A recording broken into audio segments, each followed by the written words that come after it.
اور بنو عباس میں خلیفہ ابو جعفر المنصور محبت اہل بیت کے نام پر اقتدار میں آئے یہ لوگ بنو عباس. واقعہ کربلا کا بنو امیہ سے انتقام لینے کے لیے انہوں نے تمام محبان علی اور اہل سنت اور پوری امت جو اہل بیت سے محبت کرنے والی تھی ان کی ہمدردیاں لیں. واقعہ کربلا کے نام کو ایکسپلائٹ کیا، اہل بیت کی محبت کو ایکسپلائٹ کیا، اکٹھا کیا اور کر کے اقتدار میں آئے بنو عباس، اور پھر مارا. 1.25 لاکھ یا اس سے بھی زائد لوگ قتل کیے تاکہ اعتماد بیٹھ جائے کہ یہ اہل بیت کے محبت کرنے والوں کی حکومت آ گئی ہے. اور لوگوں کو دھوکہ دینے کے لیے اپنا لباس بھی، جبہ بھی کالا رکھا. بنو عباس کے خلفاء کالا لباس پہنتے، امامہ بھی کالا رکھا، جھنڈا بھی کالے رنگ کا رکھا. یہ بنو عباس کے خلفاء جب آئے، چونکہ ایکسپلوئٹ کیا تھا محبت اہل بیت کا نام، لیکن جب مستحکم ہو گئے، ان کی جڑیں مضبوط ہو گئی، یہ حکمران اور سیاست دان جو اصل سیاست دان ہوتے ہیں وہ کسی کے مخلص نہیں ہوتے. جب ان کی جڑیں مضبوط ہو گئی، حکومت مستحکم ہو گئی، تو پھر بنو امیہ نے تو ایک امام کو شہید کیا تھا، امام حسین کو کربلا معلی میں. حضرت محمد بن حنفیہ اور نفس زکیہ کچھ لوگ نکلے تھے، مگر جب بنو عباس کی جڑیں مضبوط ہو گئی تو اہل بیت کا نام لے کر اقتدار پہ آنے والوں نے کئی ائمہ اطہار اہل بیت کو شہید کیا. مدینہ طیبہ سے لے گئے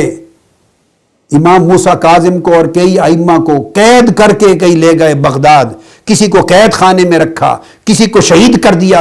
کسی کو زہر پلا دیا. امام علی رضا کو قید خانے میں طوس میں ایران میں رکھا اور وہیں شہید ہو گئے. یہ بنو عباس کا وتیرہ تھا.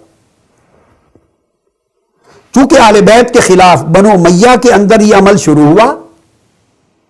بغض کا، مخالفت کا، سب و شتم کا، اور اسی کو یوٹیلائز کیا بنو عباس نے اور ائمہ اطہار اہل بیت کو شہید کیا. اب وہ خاص میں وضاحت کر رہا ہوں کس طرح اشارہ فرما رہے ہیں مولا علی شیر خدا. فرما رہے ہیں چونکہ ان کو خطرہ تھا اہل بیت سے، چونکہ خلافت امام حسن مجتبی نے مصالحت کی تھی حضرت امیر معاویہ سے، اور اس مصالحت کے تحت خلافت پھر واپس امام حسن مجتبی کو جانی تھی، نہ ہو سکا.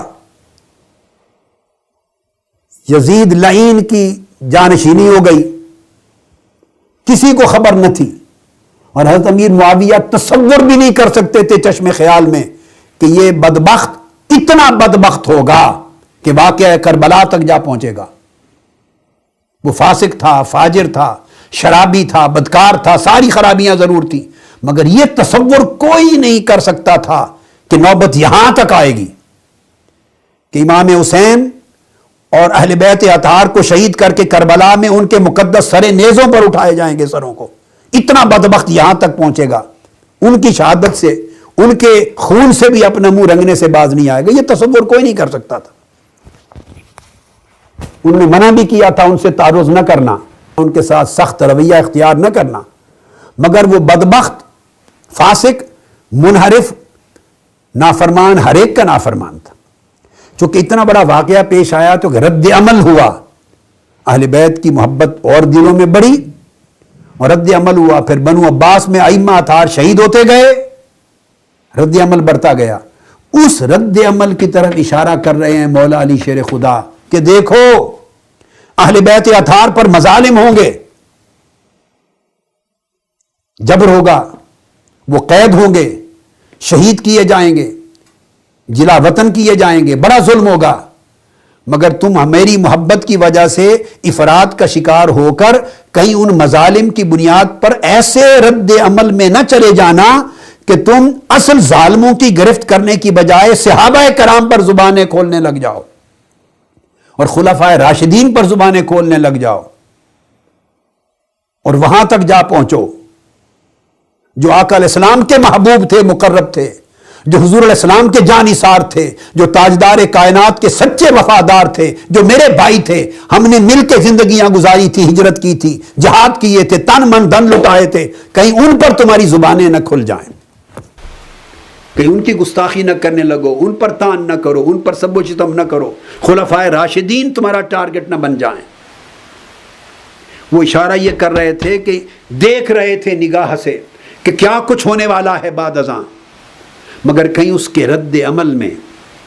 ری ایکشن میں، ریونج فل ہو کر تم اس کے رد عمل میں افراط حد سے نہ بڑھ جانا۔ اور حد سے بڑھنے کا مطلب ہے وہ جو اس پورے معاملے میں ذمہ دار اور قصوروار نہیں ہوں گے، وہ اجل صحابہ کرام اور خلفائے راشدین، کہیں ان کی گستاخی کی طرف نہ آ جانا، ان پر تہمتیں نہ لگا دینا اور تمہاری زبانیں ان کی تہمتوں کے لیے نہ کھل جائیں، یہ فرما رہے تھے۔ اور دوسری طرف فرمایا خارجیو، کیونکہ خوارج کی طرف دوسرا خطاب ہے، تم یاد رکھو میرا بغض تو تم نے اپنا شیوا اور وتیرہ بنا لیا ہے، مگر کہیں ایسا نہ ہو کہ یہ بغض، میرا بغض، تمہیں رسول پاک صلی اللہ علیہ وسلم کی پوری اہل بیت کے ساتھ دشمنی اور عداوت پر نہ اکسا دے، اور یہ بغض پورا بغض اہل بیت میں نہ بدل جائے۔ اگر بغض اہل بیت ہو گیا تب بھی گمراہ ہو جاؤ گے، اور اگر تمہارے دلوں میں بغض صحابہ کے بیج بوئے گئے تب بھی گمراہ ہو جاؤ گے۔